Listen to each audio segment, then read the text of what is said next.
হাজবেন্ডের সঙ্গে ভীষণই তর্কাতর্কি। ঠিক সেই সময় ঠাকুমা এসে বলে, কি হয়েছে রে তোদের সকাল সকাল? আর বলো না ঠাকুমা, মুদিখানার ফর্দ লিখে দিয়েছিলাম, তোমার গুণধর নাতি সব কিছুই এনেছে, কিন্তু যেটা না খেলে তার ভাত হজম হয় না সেটাই আনেনি। কি মাছ মাংস? না ঠাকুমা, ডাল। ঘরে তো কোনো ডালই নেই, আবার ডাল না হলেও উনি ভাত খাবেন না। আরেকবার বাজারে যেতে বলছে, তাও যাবে না। কি করি বলো তো? ছোট্ট একটা ব্যাপার নিয়ে তর্কাতর্কির কি আছে রে? দাঁড়া, আমি আসছি। শাড়ির আঁচল ছড়িয়ে বলে, নে।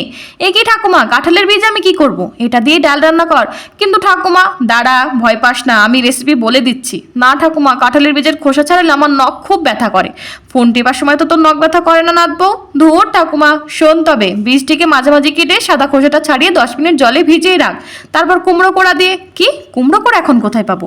কুমড়ো কোড়া না থাকলে যেটা দিয়ে ওই আদা টাদা কুড়িস, আচ্ছা গ্রেটার, ওটা দিয়ে আলতো হাতে ঘষে দেখ, খোসা উঠে যাবে। তারপর ওই কুকারে সেদ্ধ কর, আর তেলে পেঁয়াজ দিয়ে আদা রসুন বাটা কষিয়ে রান্না কর। নামানোর আগে একটু ঘি গরম মশলা দিয়ে দে, ব্যাস। দেখিস নাতি আমার অর্ধেকের জায়গায় 1 থালা ভাত খাবে।